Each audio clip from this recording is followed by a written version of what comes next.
bring to the attention of the Senate President, I came across with the news. Now, when the Senate President was asked by a certain Christian Esguerra regarding the minority taking up the question about the custody of Bryce Hernandez. Ito po ang sagot ng ating Senate President, which I find it very, very, very sad because being the Senate President, we hope that you are going to take care of not only the majority, because you are not the majority leader, you are the Senate President, and we hope that the majority and the minority will be taken care of by the leadership of the Senate. And if I quote your answer, Mr. President, gimmick yan ng minority. Hindi ba nila naiisip na baka si Martin Romualdez ang tuta ko?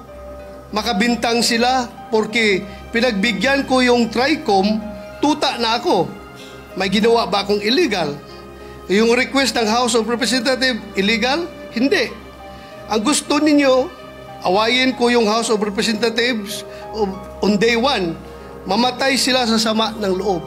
So, malungkot lang ko ito, dalawang punto, Mr. President. Unang-una, yung mamatay sila sa sama ng loob. Kami, Mr. President, hindi mo po kami mapatay sa sama ng loob dahil hindi na po masama ang loob namin dahil tanggap na namin na kami ang minority. Ang kinasama lang ng loob namin is bakit kailangan pang patayin kami sa sama ng loob? Hindi na po masama ang loob namin. Tanggap na namin na kami minority. At pangalawang punto, Mr. President, gimmick lang ng minority yan. Ang Senado po, hindi po ito noon-time TV show na puro gimmick ang ating tinitikap dito. Kami po ay nag-raise dito ng legitimate issues which requires legitimate attention. So, Mr. President, ako po ay nalulungkot, which brings me to my parliamentary inquiry, Mr. President, na yung si Bryce Hernandez, yung kanyang custody was transferred, physical custody, I'm talking about physical custody, was transferred from the Pasay City Police Station to the Senate Sergeant at Arms room. Through yung from correction, from Camp Crame to Pasay, it was done through plenary action. Now, lately we heard that he was again transferred from Pasay to the Senate without plenary action. This is my parliamentary inquiry. Kung is a parliamentary action can be subverted by an action which is not a parliamentary action? Yun lang tanong ko. Matter of procedure lang, Mr. President. Dahil kung ganun, kailangan klaruhin natin yung ating rules.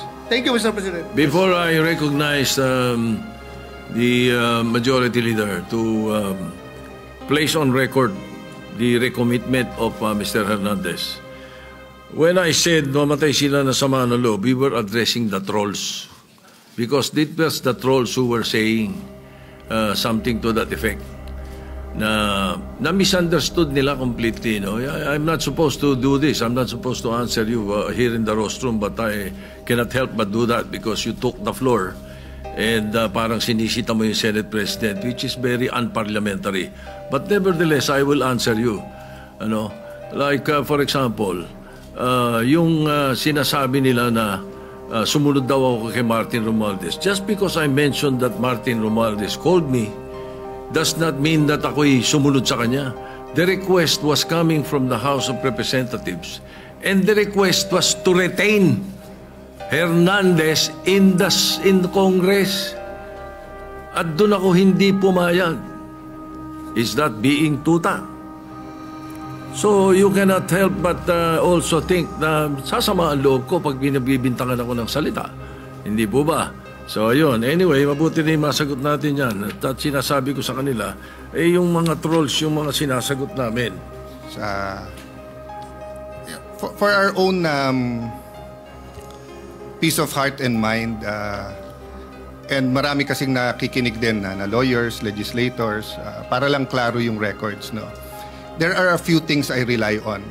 I rely on rules. The Bible is full of rules, and I believe kung ano itanim, yan ang anihin.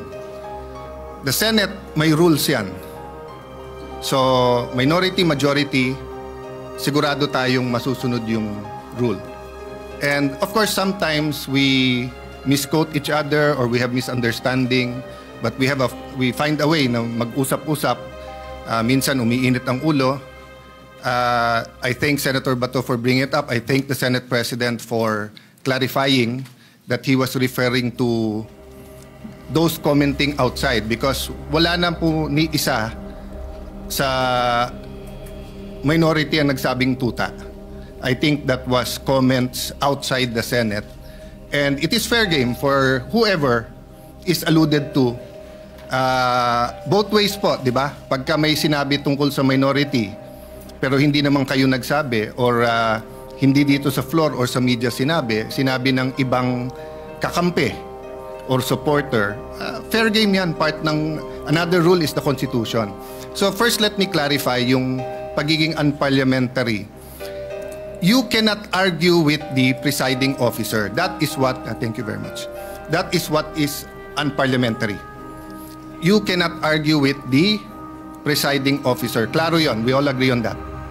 But you can ask a question sa Senate President. Then the Senate President has an option to answer it himself or to pass it to the majority leader or whoever is in charge. But in this case, last week, because it was a decision by Senator Soto, our Senate President, hindi lang ng majority, our Senate President, you chose to answer it from there, which is your privilege. So we didn't mean to argue with you. But the procedure would be to either ask someone else to explain it or for the Senate President to go down at dito po mag-argue so that we do not argue with the Senate President. So if there was any form of disrespect, Mr. Senate President, we did not mean that. Pasensya na rin po kayo. But in the same manner, we have to argue our point of view and rules. Kasi dito, ang daming congressman na nabanggit and wala tayong sinasanto dito. So kung may senador na babanggit, so be it. We have to get to the bottom of all of this. We need a national reset. Dapat lumabas lahat ng katotohanan. Nung sinabi kong we all have to repent, totoo yun. We are all sinners, but that doesn't mean na yung most guilty, yung mga guilty, lahat ng involved dito ay hindi dapat ma-expose at dapat parusahan. Ang problema nga, may gumugulo. At kung ikaw ang mastermind, guguluhin mo to. So ang problema namin, Mr. President, is that, and I think the Senator Marcoleta, the former chairman, will bring it up, no? Wala pa tayo dun sa state witness eh. Nandun pa lang tayo sa protection of the witness, sa mga diskayas. Pero lumipat po tayo dito sa Assistant DE. Nagulat po kami kasi nga, hindi binalik sa Senado when he was still chairman. And Majority Leader, just to be concise, I'll read the rule, ha? Sabi dito sa rules sa page 6 of 7, section 6, subparagraph C, a witness cited in contempt may be ordered detained in such a place that may be designated by the committee alone. May word po na alone. Or with the concurrence of the Senate President. And in our discussion, the new chairman admitted that he was not consulted. It was the Senate President. But I myself, I said, siguro pag nasa ganun sitwasyon, kailangan umakto kaagad. I mean, the record, Mr. President, will bear me out, di ba? Na sinabi ko naman, di ba, na ayaw nyo magkaroon ng constitutional crisis, nagsalita yung House, nagsalita yung Senate. Ang problema nga po, hindi naman po simpleng request to ng Speaker of the House eh. Yung mismong witness, siya nasusunod eh. Sinabi niya dun sa House eh, wag nyo na ako ibalik sa Senate, hindi siya binalik. So yes, initially, the issue was not where.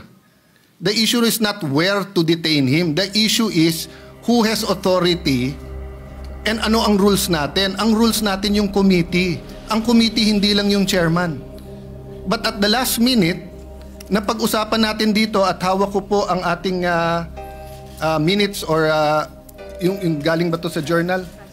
Transcript, no? Meron pong TSN po to. Nag-motion eh. Eh ang plenary po mas mataas sa committee.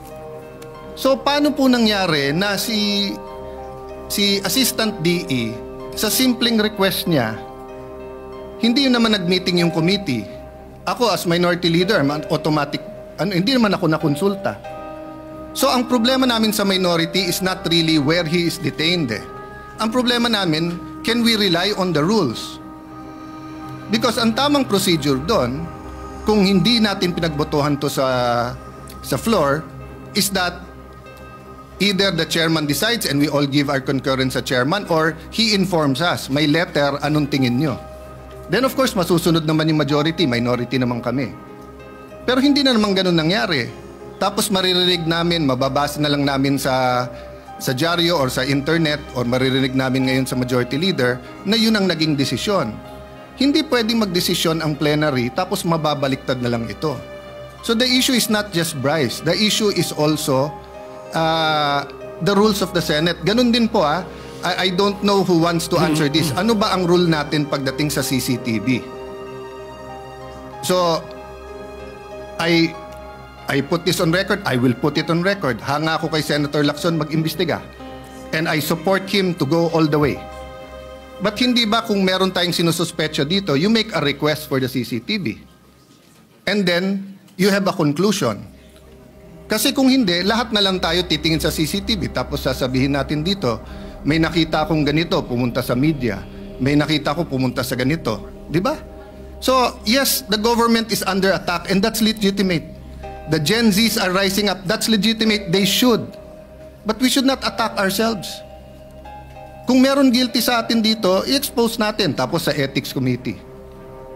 Huwag natin pigilan ng witness. Kung gusto ituro ni Bryce, kung siyam kami sa minor, ituro niya.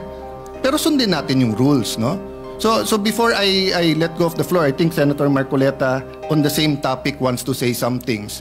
But whether he will say it or not, Mr. President, no? I don't know the pleasure of the body sa plenary. At mas marami naman kayo eh. So kung gusto nyo dito sa Senate, de okay. And I think Senator Estrada also found out that both in the PNP custodial and in the Pasay City, walang taga-usaha. Tama ba yun? Sa custodial, hindi totoo na it was under the custody of USAA kasi walang taga-USAA ang nandun. So we do not know what transpired during that time. Kasi pagka under contempt, hindi punishment yun eh. Binibigyan mo ng oras yung witness pag isip-isipan kung magsasabi ng totoo, hindi. But if we allow people to come in and talk to him, hindi mo na alam kung sino nag-guide sa witness na yon. Ang pwede lang yung abogado niya, maybe his family, di ba? So I think this is legitimate without pointing fingers to anyone. I don't know what the Discayas will say.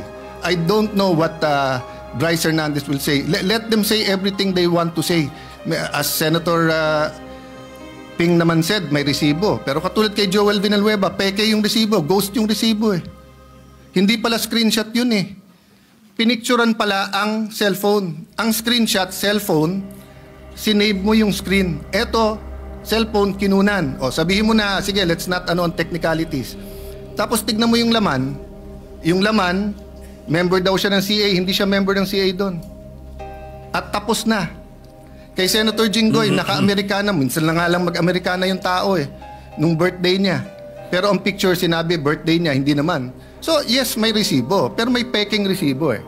But we will address that at the right forum, Mr. President. But, again, we have to follow the rules. Sabi ng Supreme Court sa